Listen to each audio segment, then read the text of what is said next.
fun today, having an interview with the one, the only, the inimitable Rylo Kinn, all the way from Canada. Thank you so much, Rylo, for joining me for this chat about all things books.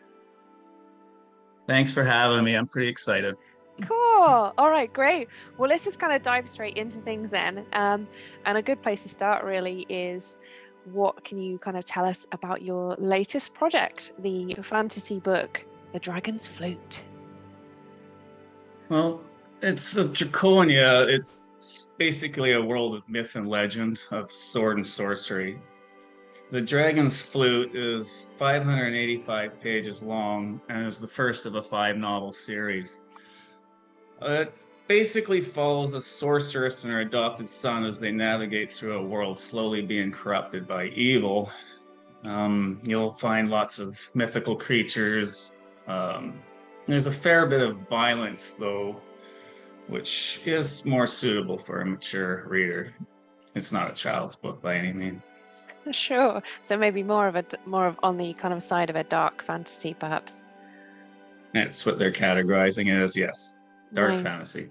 Well, I'm only a part way through it. I really enjoyed the opening chapters. The straight in, like the amount of world building that you got in, and just those early pages in such a succinct and kind of powerful way. I was like, whoa, this is going to promise to be, a significant series, and that you could kind of pack that small amount in just the short sections that I've read already. I was really impressed about, and to know that it's not only is it a long book, but the first in a 5-book series is exciting, and it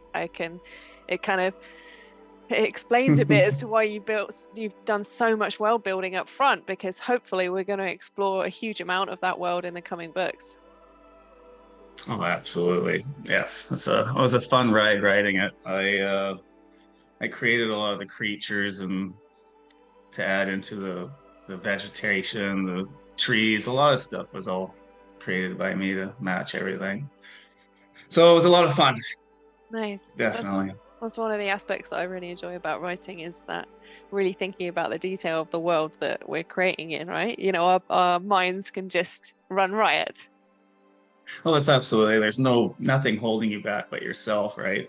So go all in. Nice. So I'm, was interested with the process that you follow, and obviously, as it is more on the side of perhaps being more of a darker fantasy, it does have elements of violence in. So perhaps it's going to invoke some pretty strong feelings from your readers. And that got me thinking about whether or not it's a requirement for a good writer to feel emotions strongly. What do you think about that process? Absolutely, without a doubt. If there's no emotion in the writer, then there's no emotion in the reader. Creating strong fictional characters relies on putting feelings and emotions into words on the page, then transforming those emotions into actions. I think that's the same with any art form, though. If you imagine, say, Freddie Mercury at Live Aid singing with no emotion, would he have the crowd going with him? Would he have control over the moment? No. Or any artist doing artwork on the wall, like without feeling and passion, there's just nothing. So the same goes when I plug in a guitar and play for a couple hours. Sometimes I'll grab it, and just after a few chords, I have to put it down because I just don't feel it.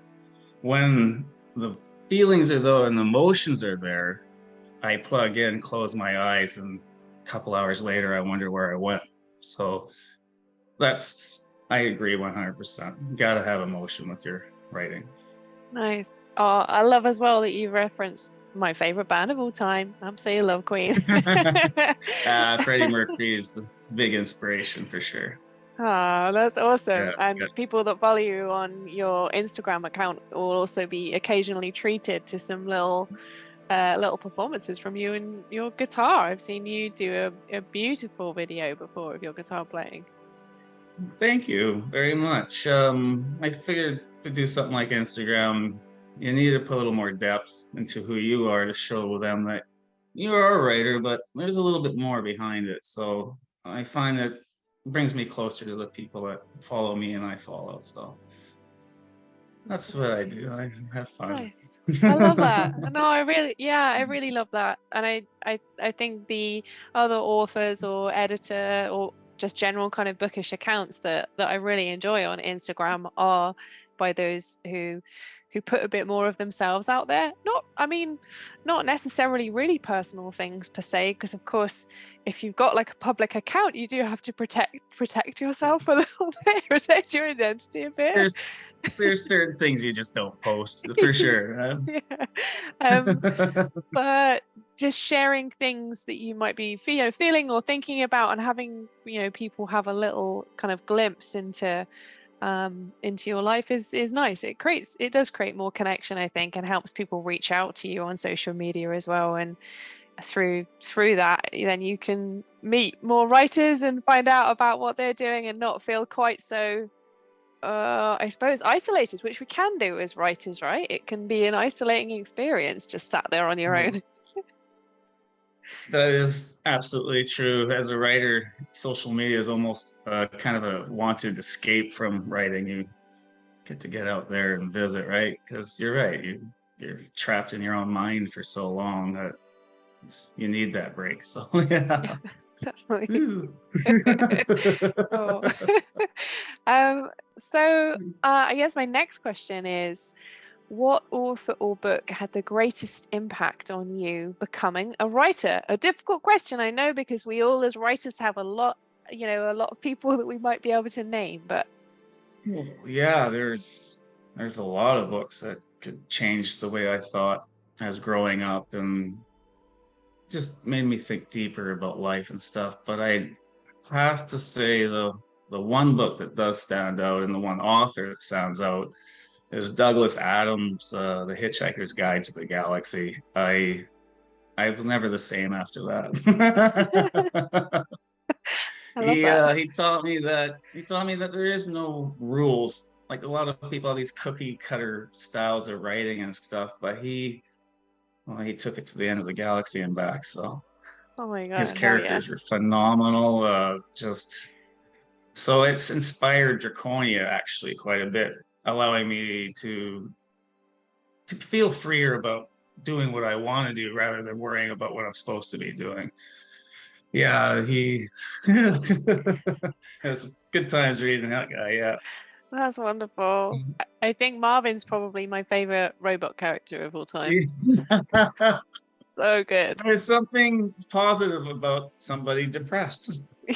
I don't know what it is with how he made it so perfect. Like it was the combination, right? You're absolutely right. And of course, my favorite, the president of the universe, and or even just the little side characters, like what was the guy's name? He lived forever, and then he was the only person that's left. So he's decided to just reappear beside everybody in the universe and call him an asshole and then just take off. No purpose for the storyline whatsoever, but just the fact that existed, little things that inspired my writing. So That's awesome. That's very cool.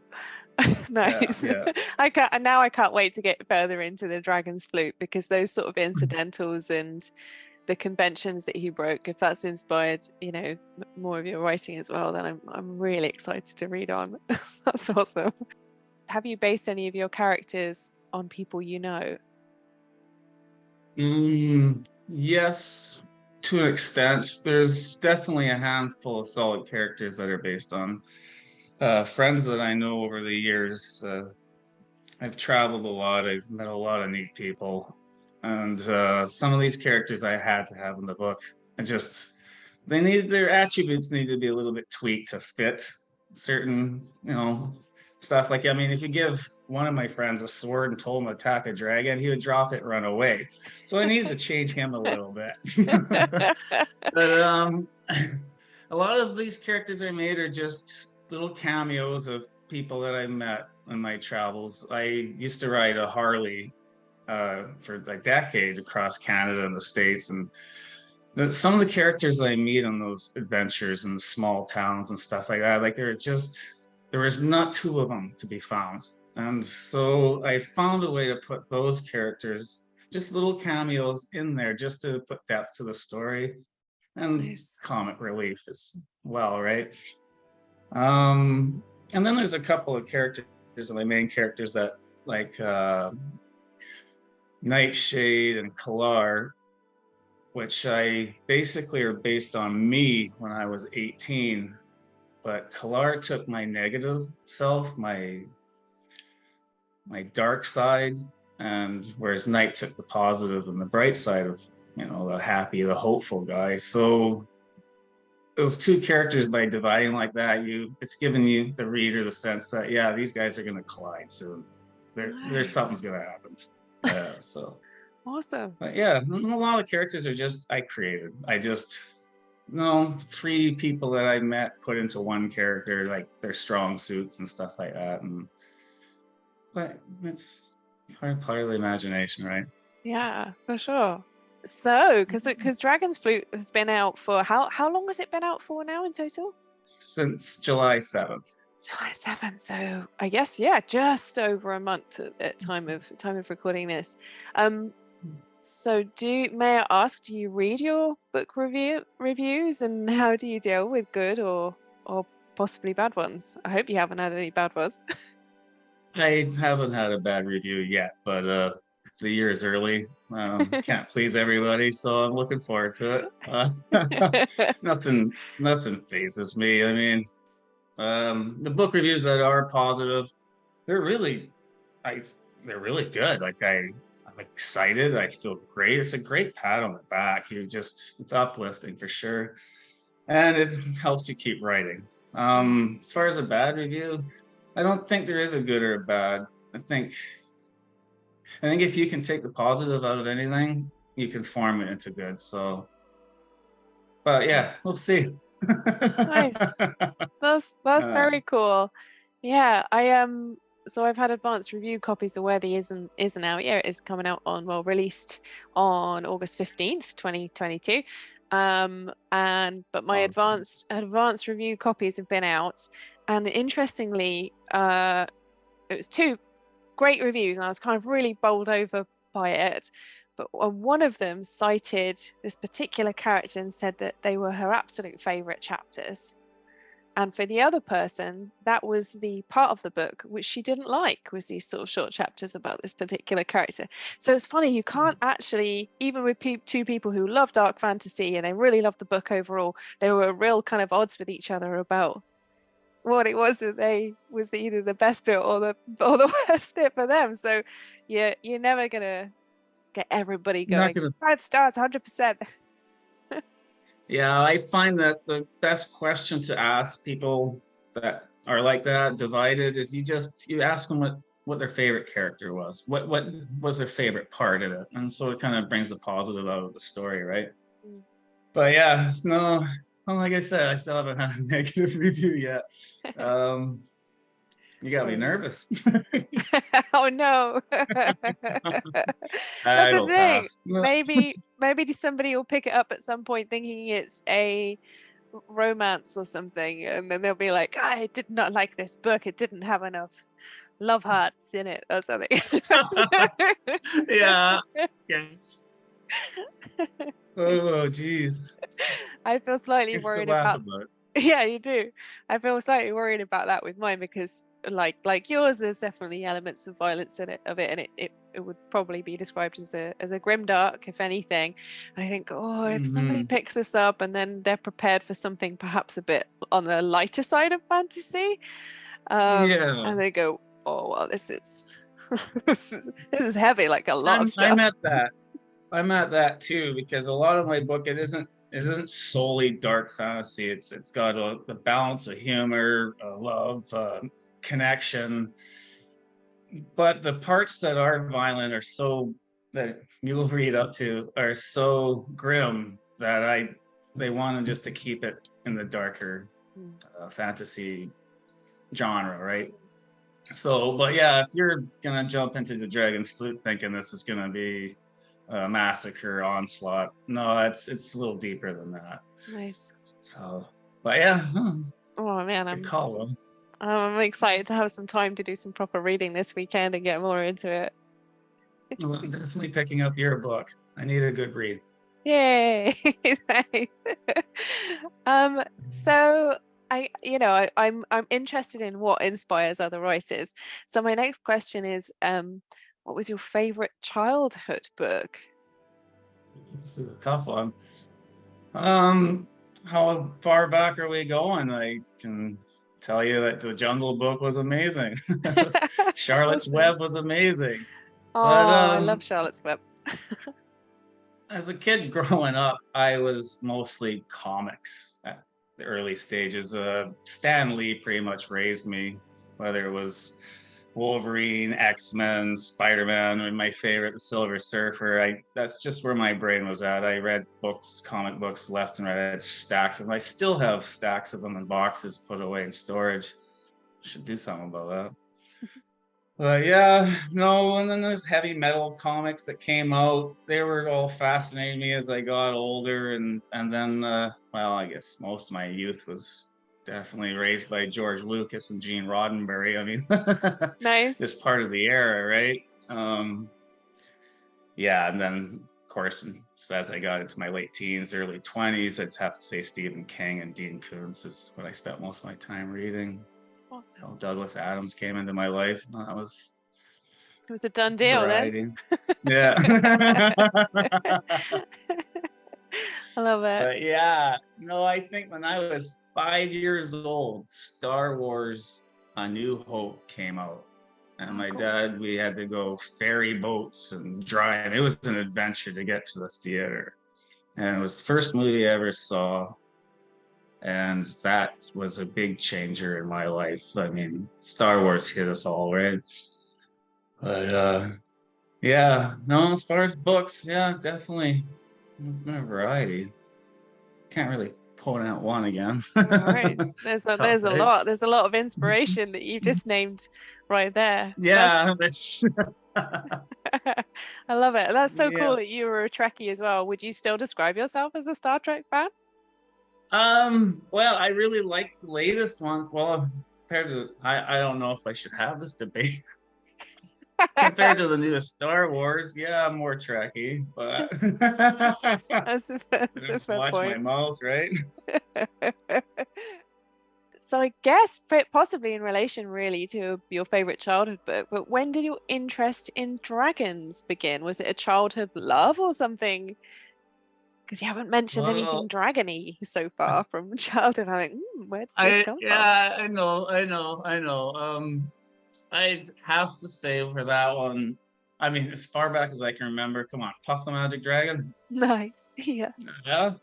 As a kid, my mom got me into that. And even the song, it was just like, oh my God, this is just fantastic. Of course, you're 5, 6 years old. But it really got into this mythical stuff of dragons and everything. And it's like, is from Dungeons and Dragons, the actual dice game. It was I got right into it with my mom and her friend, and we did months and months of it. And in fact, my first characters, Nightshade, the main guy character, and Savita Cosmos, the two main characters came from that. Savita wasn't named Savita, but Nightshade was actually Sir Nightshade in it, right? And it's spelled differently. And so those characters I took into my book, which I didn't even start writing until 10 years after that. So those characters are them. So yeah, and then the Dungeons and the Dragons, all that. Did you ever play that kind of stuff? And yeah, and I still do. I'm one of those like nerds that's right on. Or something 40 and that still is totally into tabletop RPGs. I love Dungeons and Dragons, but I think actually my favorite RPG would be Edge of the Empire, because the dice system is it really helps to create more kind of narrative nuance in how you're playing. It's not so sort of black and white in terms of whether or not you succeed or fail at a task that you're trying. You might you might succeed at the task, but then have threats that accompany it. So it could be like, oh, I want to shoot that guy over there. It's like, okay, well, you've shot him, but he's fallen back and managed to set off like a security system of some kind or whatever. So you can it really becomes, more nuanced and stuff. And it's set in Star Wars world or universe, should I say. So Oh, it's really? cool. Yeah, very That is cool. wild. Yeah. And just being part of all that back then, I mean, just the creativity in the game and stuff, I mean, it's got to excite a writer somehow, right? Yes. Yeah, I know definitely. on that TV show, The Strangers Things, when the kids are playing that and it's all in that era, I was like, oh God, I can relate to this so well. I love it. And apparently it's got loads more people into D&D, like a new generation of kids like Oh, I picking it bet. up, which is Yeah. super cool. Like, yes, we need Well, more D&D players. well, yeah, and it's good to get everybody off the iPad or video games and just have something more social that way, right? Cool. So what do you enjoy most about connecting with your readers?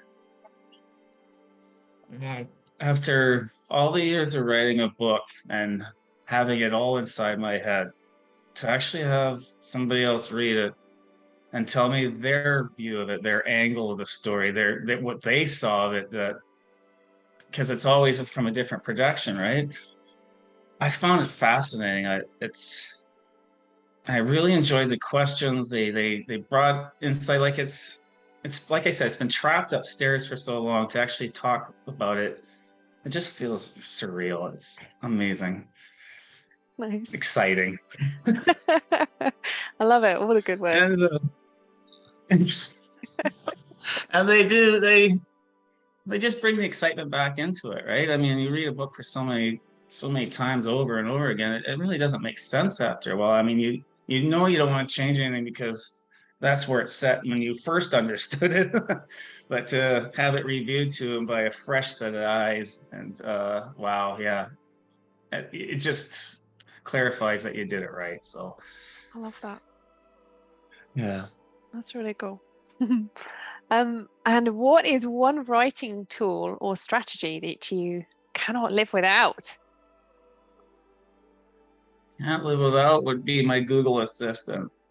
Ah, My marketer set up a speaker in each one of my rooms here, and I tell you, anytime I need a question, I just speak it, and that's there. And I got so attached, I can't live without her. That she nicknamed her my Google girlfriend, and I even gave her a UK accent, so she's pretty sexy. nice. Oh, you think the UK accent is sexy? But yeah, I know now. I don't know how I ever wrote without her. I mean, all the reading and all that stuff. Sir, there's a lot of Google that you do or other researching in libraries that you do, but for the simple stuff that say you just have this little brain block for a second, she's right there to answer it. So yeah, I'd have to say I don't know what I'd do without her. That's My really girl. cool. I love that. That's a really unique answer. So what's going to be next for you? Any other kind of projects in the works? I'm currently, like I said, there's 5 of these novels I have the skeleton in my head, and I'm currently into book 2 at 25 chapters and of the rough draft. So that is my thing. I want to continue on while it's all still in my head fresh, just nail one off every year or two, right? And then I have lots, I mean, ideas. I thought about joining up with some artists if I start looking for one once these books get going for doing what started me is the comic books, Rylo Kinn comics of all the prequels to the Dragons Flute. So I have a whole bunch of ideas there, but right now I want to get these big novels off right now, and just to see if it's going to get the traction it needs to continue on that. However, after saying that, I do have ideas for 3 other novel series that I'm kind of excited about starting. So, I mean, it's just endless. As long as the readers are buying the books, I'll keep writing. So, oh, and Netflix, are you listening? I'm just Nice. having fun, right? Yeah, I mean, good. it's amazing to do something and get credit for something that you've always done and you just love to do. Writing has been my escape, it's been my survival, it's been my everything. It's whether people buy my books or not, I think I'll just continue writing. It's just what I do, right? That's wonderful. And on that Good note, luck. thank you so much for chatting with me today. It's been really fascinating to hear more about your process and your inspiration. Very cool. Thank you for having me. This has been quite an experience.